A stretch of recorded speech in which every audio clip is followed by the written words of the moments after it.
Hey, welcome everybody to Snowflake Best Practices session. So you might have seen earlier, Snowflake's unique architecture has a concept of a virtual warehouse, which is just a compute cluster. So Louis is going to take us through the best way to manage these. A lot of customers love Snowflake because it's so cost efficient to run. And so we're going to go through how you monitor and manage that with cost management and various resources available to help with that. And then because it's a cloud service, obviously the question always comes up about security. And so we'll go through things like network security policies, user authentication, securing objects via role management. And then finally, where do you go when you actually have questions after today? So to kick us off, Louis is going to take us through some virtual warehouse management. All right. Thanks very much, Clive. And thanks for coming, everyone. I hope you guys all enjoying Snowflake Summit. Virtual warehouse management. I'm sure we have customers here today. Maybe someone who is who are interested in Snowflake. The point is, I guess, with the virtual warehouse management is to really to help you save the running cost of running Snowflake. And it's one of those things where our customers actually love about Snowflake is that instant scalability of virtual warehouse compute cluster. So, for those of you who are fairly new to Snowflake, we have this unique architecture where we have a decoupled storage and compute. Therefore, you can switch on and off virtual warehouses at any time, and also you can instantly scale up and down, and also expand our multi-clusters in a horizontal scaling aspect as well. So the scalability of virtual warehouse is really to meet that SLAs, whether if it's data loading or if it's a reporting, dashboarding use cases, or data science workload. We basically help address to meet that workload requirement using the elastic compute nodes. And because we are true SaaS offering in terms of providing data warehouse as a service, the running virtual warehouse compute has a direct relationship to a cost management as well. And we want to help you to minimize the cost, so maximize the benefit of running Snowflake. All right, so when it comes to virtual warehouse, we want to keep everything really simple. We are software as a service, so we manage our infrastructure. You don't have to worry about upgrading, patching. We manage all that for you, and we actually use the same concept when you look at the sizing of our virtual warehouses. So we start with the t-shirt sizes, just like the one that I'm actually wearing right now. So starting with extra small size, which consists of a single node compute cluster, and then all the way down to 4 extra large. So every time when you go up in one size, we basically double the number of compute clusters. So extra small is 1, small is 2, and then 4, 8, all the way to 128 node of compute clusters. At the same time, when it comes to cost, it's basically 1 credit per hour, starting with extra small. And what's interesting to note here is when you actually issue a create warehouse command, using SQL, the default size that we create is extra small. However, when you actually create virtual warehouse using the web UI, the default size that we create is extra large. So just be mindful of the sizes, because sometimes you may just want to run extra small size rather than spinning up extra large, because extra large, the 16 node computes, are actually quite big. All right, so let's look at how we scale up. So as I mentioned, we have this instant scalability when it comes to virtual warehouse. So we've done some tests. So we loaded 1 billion record using Snowflake. And starting with extra small, you can see that black line graph there. It took us 12 minutes and 58 seconds. Right? Now, when we go to the next size, which is small, it has basically gone down to 6 minutes and 30 seconds. So that's basically about the twice, almost exactly half of the small size. And then when you move to medium, it's 3 minutes 15 seconds, large, minute 39 seconds. So you can see that the performance gain is quite linear. So what's interesting is in this red box here, right? So when you double the number of servers, it actually halves the runtime. Yep, makes sense, which is good. So when you go to the extra large and 2x large and 3 extra large, you do get performance gain. but probably not the same level of performance for bang for buck, right? So it's really one of the best practices when you run query and then when you see that linear scalability and performance gain, it's usually when the curve actually changes from linear to a little less curve. That's where you go step back, and then that large size is probably the best, most optimal size for running your workload. All right, let's look at this from a cost perspective.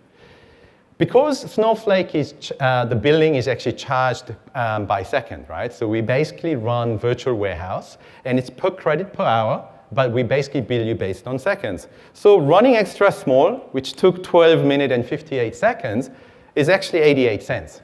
Now, running on small size is exactly the same. It's, again, 88 cents, because you only pay for half of the compute time.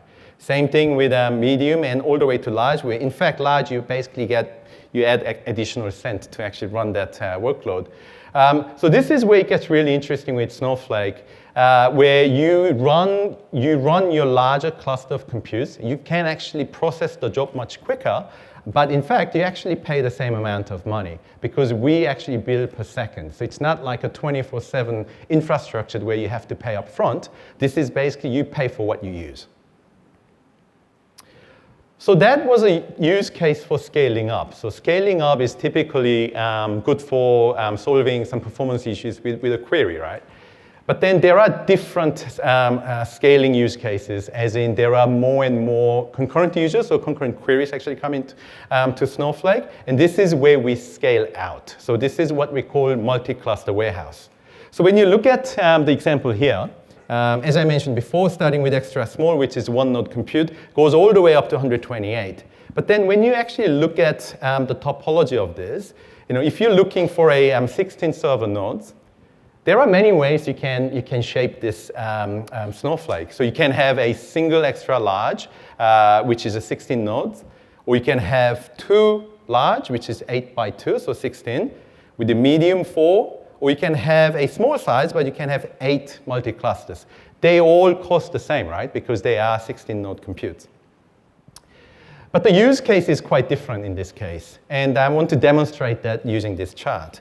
So we basically use the JMeter to simulate user concurrency in this case. So what you see on the left-hand side, the first chart, is basically running a single cluster medium-sized virtual warehouse, and we're looking at number of queries, which is the first one on top. And then it's basically response time, the middle one, and then the queue time on the bottom. So you can see at about 10 users, and the color of the actual chart represents a number of concurrencies. So the darker the color becomes, there are more concurrent users, therefore more concurrent queries.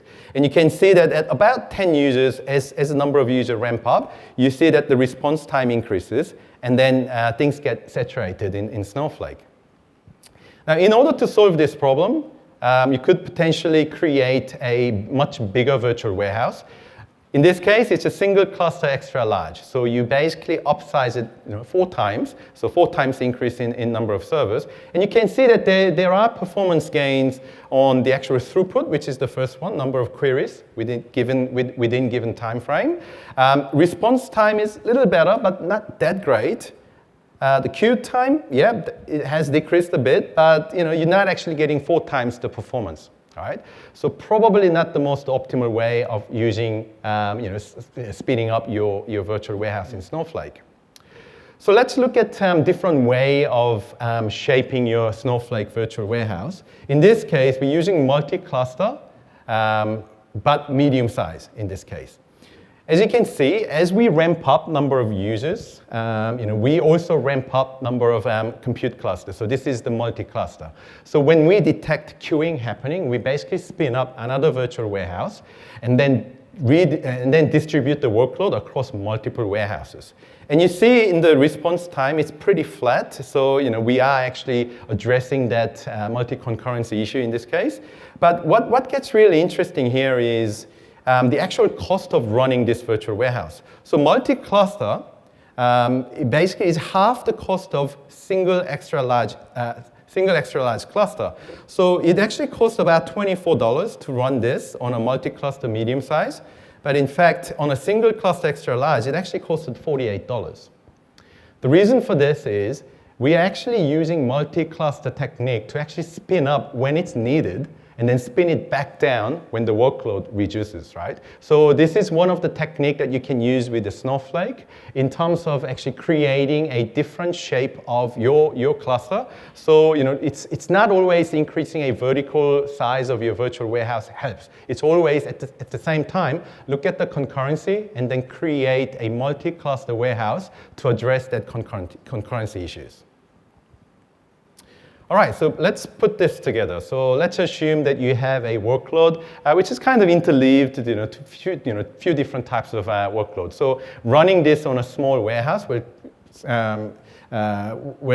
spend that much time on the x-axis, right? So the blue is probably one particular workload. The green is maybe different types of a workload, but running in a single node on a small size. But when you upsize that to medium, which basically doubles the size, so that represents a vertical scalability. So you create a bigger compute, in this case medium, it will actually halve the execution time. So you can see that the time is pretty much half of just a small size warehouse. Now, when you actually put this into a multi-cluster setup, because you can run those workloads in concurrently, you can actually halve that time again. So all of this actually costs exactly the same. So you are not spending any more to actually run your workload. So if you can run things much faster than what you could on a single cluster server, why wouldn't you? So this is one of the idea where a lot of our Snowflake customers love about having this instant scalability, but at the same time, we actually scale vertically, but at the same time horizontally as well. All right, so that leads to automating, suspending a virtual warehouse and also automatically resuming the warehouse as well. As I mentioned before, we like to keep things simple, so we also try to provide a simple way of managing your virtual warehouse cost. So we believe that if you don't use virtual warehouse compute, we don't expect you to pay anything for it, right? So we actually provide a mechanism for you to automatically suspend the warehouse when there is no activities going on that virtual warehouse.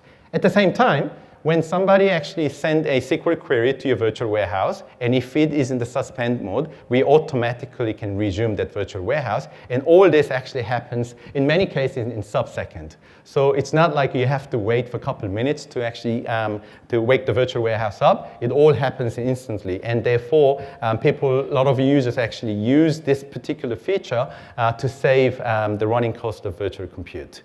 So with auto suspend and resume, one of the best use case is usually on the on-demand workload. So things like end-user workload, dashboarding, things like the reporting in that nature.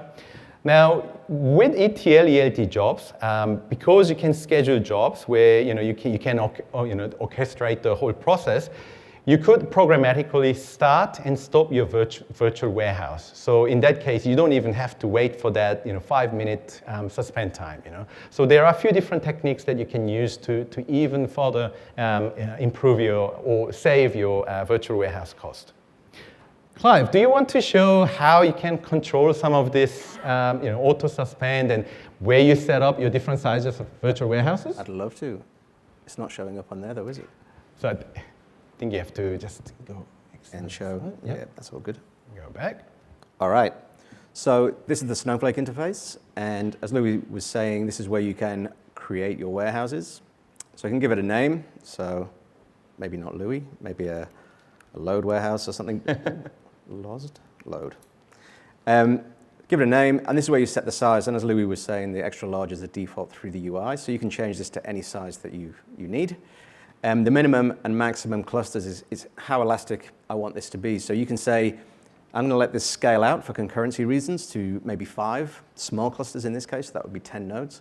But at that point, to contain your costs, you can say at that point, I'll let any additional queries queue. And then you can decide whether you want to expand that at a later date. The scaling policy is just how quick that happens, and standard means immediate. The auto suspend is how quickly I switch off after the last query hits the warehouse. So maybe you set this for 5 minutes. So when everybody goes for lunch, the warehouse will spin down and you don't pay for it. There is the option to put never, in which case you may as well buy Redshift or something. So best practice is not to put never. There's no reason not to, really. And then auto resume, as Louis was saying, it just means it will spin back up as soon as as a query hits it. And like everything in Snowflake, everything can be done with SQL. So if you wanted to embed, a create warehouse or a scale up, scale down as part of an ETL task, then it's super easy. You just write the SQL as part of that ETL. All right, and then I'll flip back to here, and there we go. All right, thanks, Clive. All right. So as I mentioned, virtual warehouse has a direct cost impact, right? Because every time when you run virtual warehouse, you get charged, credit per hour, which we bill you by second. And we provide a way to monitor those spending so that you can actually track, how much credit that you use over time. But it's not just virtual warehouse. There are some other considerations when it comes to cost management. So things like there are compute costs, obviously that's the virtual warehouse cost. There are storage costs and also some service costs and data transfer costs as well. But data transfer cost is something that cloud vendor will charge when data is moved out of their cloud. All right, so I've actually put together some charts to show you where that cost actually incurs in Snowflake. So when you look at the actual color, so it might be a little bit hard to see, but the orange is your compute cost. All right, now blue is your storage cost. Dark blue is your service cost. So we have things like Snowpipe, which actually help you to do a continuous data loading, which is a serverless component, but there is a service charge associated with that. The gray is basically a pass-through cost from a cloud vendor. So when you look at from a Snowflake account perspective, the account itself is basically a container, right? It's your account. But it's only when you spin up your virtual warehouse, that's where we basically bill you for, by second, the actual virtual compute cost. And then when you create database and schemas, these are logical object, where the actual data is stored in that table, materialized view in the staging layer. And I'll cover a little more about different types of tables and some of the implications of the storage cost as well. All right. So we provide this thing called resource monitoring. So as an account admin, you can set up a resource monitor to really monitor the overall spend of your credit. We can set up resource monitor at the top level, the account level, so you know the total spending of your account. But you can also set up by a virtual warehouse as well. So if you want to set up one for, say, finance department or one for HR, you can create a dedicated virtual warehouse and then have your resource monitor set up to basically track the spending on those virtual warehouses. You can group those virtual warehouses together. So if you have finance 1 virtual warehouse, finance 2 virtual warehouse, you can group them together and then see how much overall finance team is actually using a compute resource within Snowflake. We have a tiered trigger capability, so you can basically say, at 75%, send me an email, at 85%, send me another email, at 100%, I want to suspend all running queries. So that way you control the cost of running Snowflake. All right. Before I actually move on to the storage fundamentals, do you want to quickly show resource monitoring and where you can actually set one up? All right.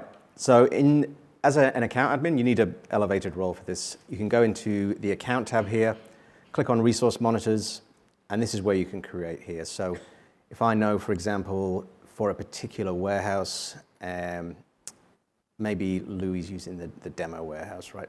So I can set up a Louis resource monitor because I know he's a bit of a renegade and he likes to go mad with credits. So I can say, well, notify me when it's 100% used and actually suspend at maybe 105%. Similarly, if I wanted to monitor across multiple warehouses, I can just do that here as well. And I can also monitor at the account level. It's super, super easy. And as everything else, you can do it via SQL as well. All right. Thank you. All right. So the other part of, I guess, cost management is on the storage side of things, right? So with the storage, these are some of the, I guess, fundamentals. We provide a feature called continuous data protection, right? And this graph or chart actually explains the life cycle of continuous data protection. And this is one of the features that our customer love as well. So this will allow you to do things like time travel. So you can go back in time and query at point in time data. And also we provide what we call fail-safe. So that's after time travel retention period, which is up to 90 days.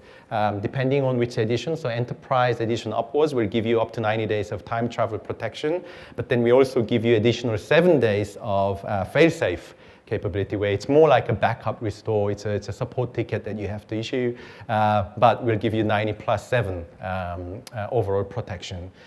So all those protections, continuous data protection, come with an additional storage cost because you are storing some of those historical data. And let me dive in and to show you a little bit about where you can save some of those storage costs. So with Snowflake tables, there are 3 different types. The first one is permanent on the right-hand side. So that's the table that you typically use where you physically store data. And that comes with time travel feature, so you can always go back in time. You can do select star from this table as at timestamp, or you can say before you run a particular query ID. So you can do that level of time travel using permanent table. And it also comes with your fail-safe, which is that 7 days of backup restore. Transient table is unique to Snowflake. So it's kind of like temporary table, but it's actually built for a transitory data. We need to maintain it, but beyond a single session. So temporary table session, it basically is short-lived, right? So once you drop your session, the actual temporary table actually disappears. And the time travel period is actually only up to 1 day, so it's 24 hours. But the difference between the temporary and transient is a cross-session as well. So there are use cases where you're part of data science team. You don't have to store that data, but you want to share that data with your other data science team members. Then other session can actually see your data, which sits inside the transient table. So when it comes to time travel storage, you want to make sure that you don't store unnecessary data. So when you look at things like dimensional tables or any of those staging areas, probably don't need that time travel protection, especially like up to 90 days. And that's where you want to reduce the time travel retention period. When we also provide some information around time travel bytes and active bytes, so you can come up with almost like having that data-driven sort of insight where you can calculate high churn rate and then identify what are those tables that you probably want to reduce that retention period. Because the more time you hold data, it will actually cost you more because there is that additional data storage requirement. So really, the idea is that if you don't have to store that long period, like history of data, then you can reduce the actual retention period. And also, if you can recreate that data from an ETL job, then you probably want to reduce that time travel or even just to set it to 0 so you don't actually retain the historical data. Similar with the fail-safe data as well. So with the fail-safe, the permanent table actually goes through the full continuous data protection lifecycle, right? So if there are tables that you don't have to keep as part of backup restore, then you probably want to use like a transient table. And obviously, depending on what kind of access, as in session-based or multi-session based, then you decide whether if it's a temp table or transient table. All right. So I think I'm going to pass over to you, Clive, to talk about some of the best practices around securing Snowflake. Yeah. Okay, so we're going to have to fly through this. I think we're going to run out of time. So as a cloud service, we naturally take security super, super seriously. So we'll touch on a few of these things. I don't think we've got time to do all of them. But every single Snowflake account has first and foremost, a unique URL that you connect to. But then you can further restrict that by using IP filtering and private networks. So we'll touch on that. Authentication of users. So not just username, password, but how do you use single sign-on and MFA. Authorization to access specific objects, all enabled via role-based access security. Data encryption we probably won't have time to touch on, but everything in Snowflake is encrypted, both in flight and at rest. It's not an option that you can switch off. Every customer gets it in every edition. And we use a hierarchical key management system to manage that. So network security is really concerned about allowing certain IP addresses or IP ranges to access your service, and then whether or not you use private networking to do that as well. So network security policy is super easy. So you have to be an elevated role to set these up, and only one policy can be active at any one time. So in this case, you can see there's an allowed IP address range there, but you can have multiple ranges by just using a comma-separated list. Really easy. Supports IPv4 format and CIDR notation, so the /24 for the IP range at the end there. Allows you to apply the same consistent filtering as you do to the rest of your applications. Got to be careful when you set this up, because once you set up an allowed IP range, everything else is blocked. So you have to make sure that your testing plan covers for that eventuality. Use lists where possible, or ranges, and be careful with block, because it applies the blocking first. So this is available through the UI or through SQL, like everything else. So this is great, using SQL, for example, if you were promoting, or maybe in development, you might be spinning up VPCs, spinning them up and down, and you might want to programmatically apply these kind of security. Do you want to quickly show that? Yeah, Louis? sure. Show us the GUI, Louis. All right. Right. Okay, so in order to access your network policy, you need to be either account admin or the sysadmin. So under accounts, you go into your policies, and this is where you set up your network policy. So you go create, put some name down here, and then this is where you specify your IP addresses. So as Clive mentioned, there are a couple of different notations that you can use. Or you can just specify a particular IP address, and be careful when you set that IP address. Everything else gets blocked by default. Cool. Thank you. Right, let's go through it quick. All right. What else? What's next? Right. Boom, boom, boom. All right. So private link. So by default, Snowflake is a public cloud service. All the endpoints are public, and you connect via an encrypted connection. But for some customers, that isn't enough, and they want to do a fully private network as well. Luckily, both AWS and Azure provide something called Private Link. And this basically means that we whitelist your VPC with Snowflake. We send you a private URL instead of a public one. You then set up your network routing to access Snowflake via that private endpoint instead. And then you just use that endpoint, that URL, in all of your BI and ETL applications. And then going back to the previous slide, you can then set up a network policy to block access to all external public IP addresses.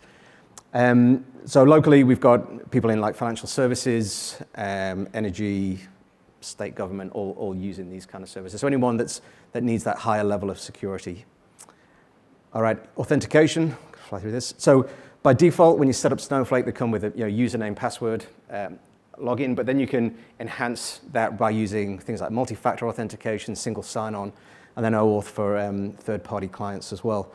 So I guess the first thing when you're setting up MFA, and maybe Louis, you can quickly show the tool we use, is to download what's called the Duo mobile app. So we manage a service called Duo.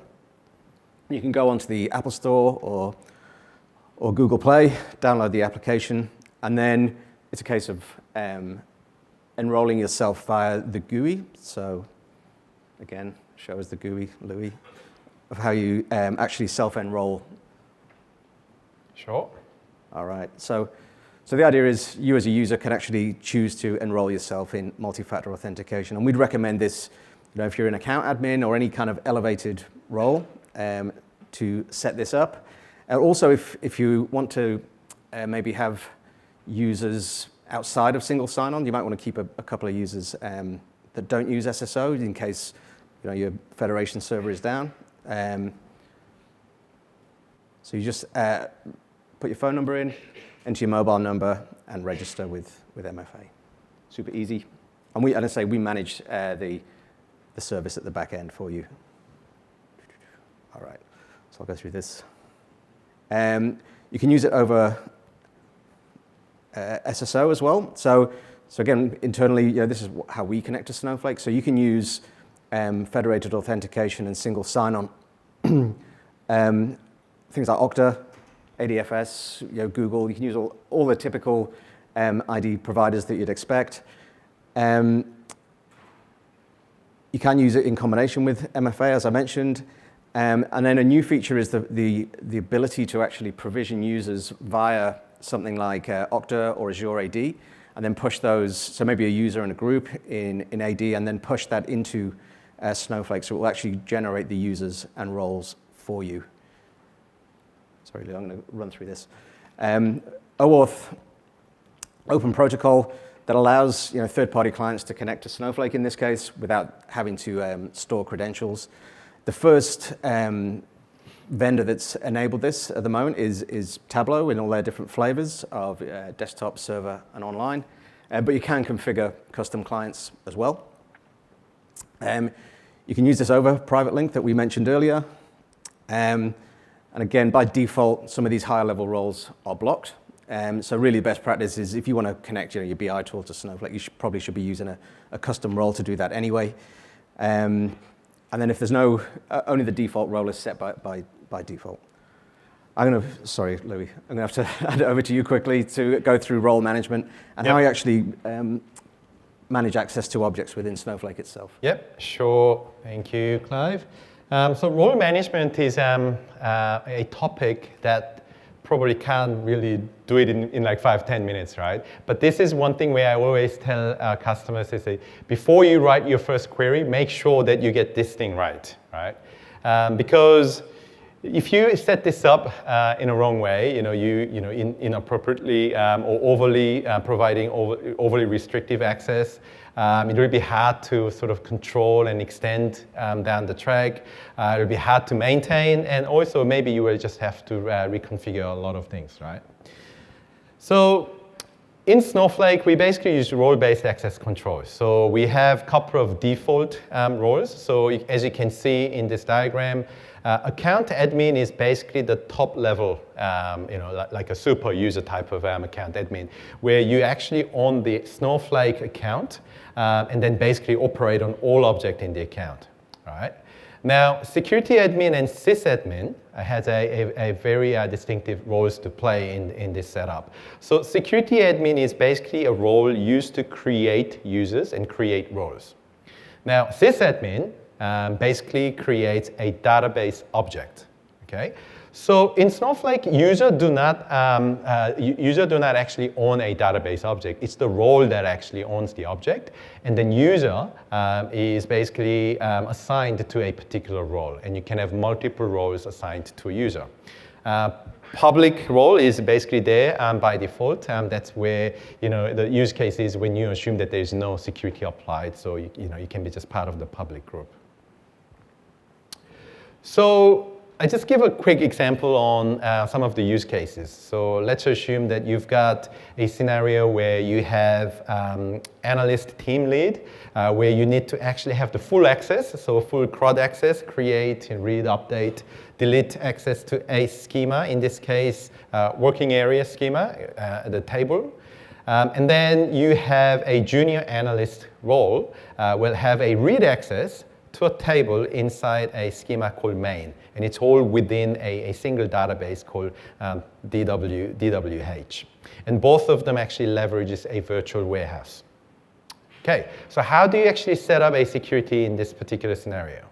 So maybe starting from a junior analyst role, so you actually grant usage access on the database level first, and then you also grant a usage privilege on the schema main, and then you basically, the junior analyst will actually have a granted select privilege on the table. And then you also have this, the usage on the virtual warehouse. Now that junior analyst role is also granted that role to an analyst team lead. So we're actually leveraging a inheritance in this case, because one of the best practice in Snowflake role-based access control is, if I just go back to slides, when you create custom roles on the right-hand side, basically they roll up to a system admin role. So that way the system admin role can actually grant access to those database objects. So analyst team lead will actually have a ownership right on the schema working area. So therefore, you have the full access, read, write, all those access, but you still need that usage access on the database DWH. And because the junior analyst role is assigned to the analyst team lead, you basically inherit that access where now the team lead analyst can actually have a full access to the working area table, but now have a read access on the main table, but then through that role grant, you also have access to your virtual warehouse. I know it's a little confusing, but the best way of actually looking at this is plan and use a diagram or using a whiteboard. In fact, we actually had a workshop with one of our customer, and they actually had a 3M sticky notes with all these different color coding. So pink color and gray, green and blue, and then they actually created a different roles and then use a sticky note to really move around and trying to get their head around on how to actually design this role-based access control. But fundamentally, use security admin to create roles and use sys. So all the roles will eventually roll up to a sysadmin. All right. Okay, so when it comes to naming convention, make sure that you use a consistent naming. So don't just create random names. It will be just hard to sort of maintain down the track. And then use future grant for easy of maintenance. So you can create initial set of privileges on a future grant. So whenever you create a new database object like a table, you get that privileges set up for all the new future object that you create. And there are a bunch of commands that you can use to show grants. We also provide an information schema where you can look at what kind of the grants are actually allocated to the users and roles. Now, you can also further enhance, I guess, the maintenance of the ownership of the schema by providing a centralized grant management only to the schema owners by using what we call managed access schema. All right, I'll hand over to you, Clive, to finish off with a Snowflake community best practices. All right, cool. So really, and that's really simple. The best practices for Snowflake community is to go there and register. So community.snowflake.com. So that's where you can go. If you're a customer, you can raise cases. You can read blogs there. See the status of the services globally. See online training, tutorials, and so on. For any technical Q&A, we've now moved everything over to Stack Overflow. So that's where it's got hundreds of thousands of developers already use Stack Overflow, and so all of our technical Q&A is now hosted over there, and you use the Snowflake tag to ask a question, and that's monitored by many, many people. And there's best practices at Stack Overflow as well for how to ask a good question. So I think that's just about us done. So I think the final thing is any questions? Great. Oh, Sam's got a mic, actually.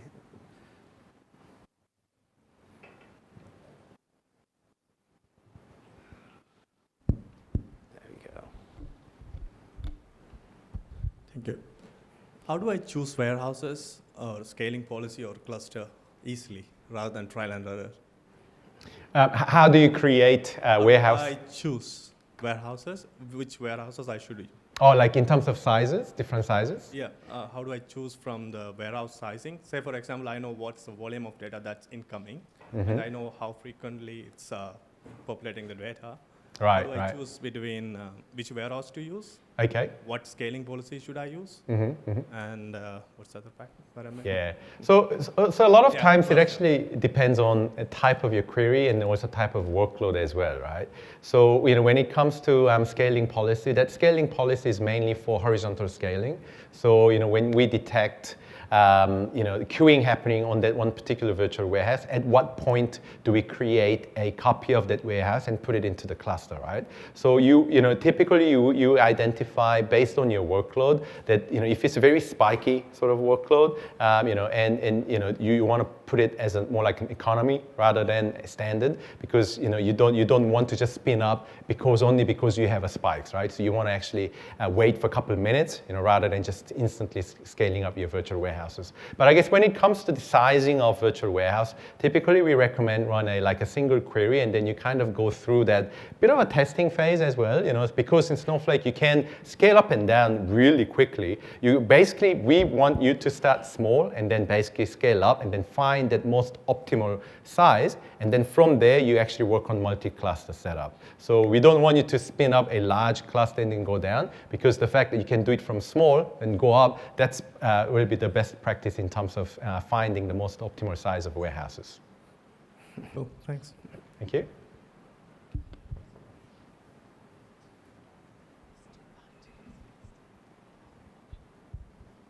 Just wanted to understand this properly. Can you scale up and down between min and max if I set that up automatically? Okay, so Based on collection of data.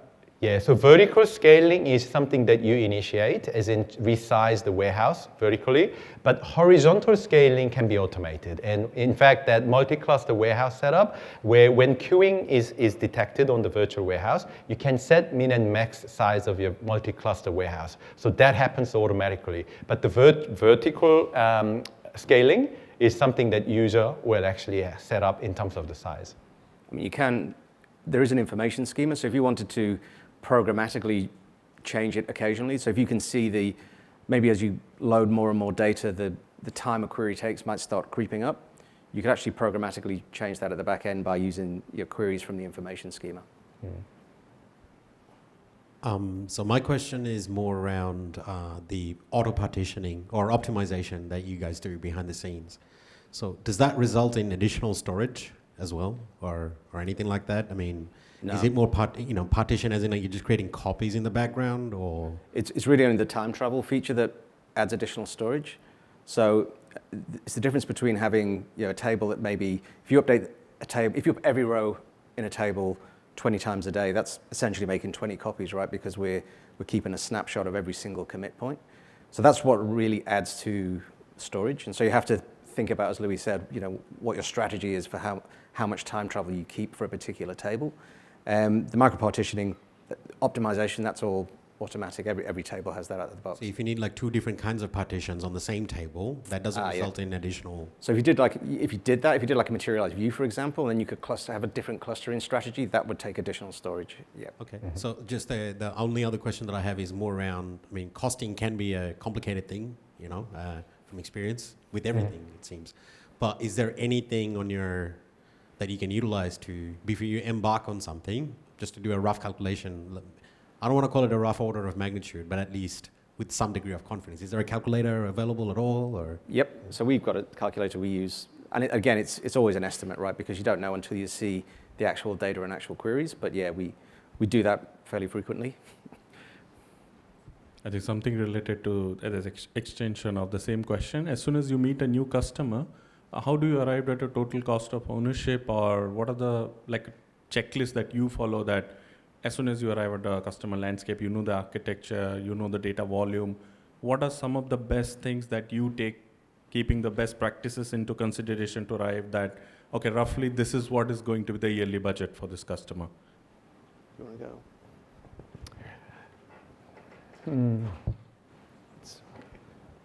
Half of it is this size, is the sizing exercise. It's really looking at your current architecture and what you're going to. Is it net new? Have you got new workloads? Is it the same workloads? I mean, we've got some stats of customers that have moved from on-prem databases, and we can estimate what a similar workload would be like on Snowflake and how much that is likely to cost. It does depend on whether it's greenfield or not. And so in the case of a greenfield, you're probably doing more of an estimate in terms of a size and calculation, for example. Because the architecture is actually quite different in terms of the separation of compute and storage, where you can switch on and off at any time. Sometimes it's very hard to sort of compare that with more of a traditional architecture. So in many cases, we say, well, how about you just start small, start with certain credit as almost like a starter pack, and then go through that process of actually trying things out, and then that way, by then you actually have much clearer understanding of how you're actually utilizing product like Snowflake, because you don't have to switch on for 24/7, right? And you don't have to keep a lot of historical data, for example, because we provide some of those mechanisms to go back in time. time. So initially, especially if it's a greenfield customer, there will be that stage where you want to try certain things out, and then you would have much better understanding of your patterns, as in your usage patterns. And this is why we do the free trials as well, right? We expect you to put some real data and some real workloads into Snowflake as part of the free trials, so you can hopefully extrapolate from that what you think it's going to cost you to actually put real workloads onto Snowflake.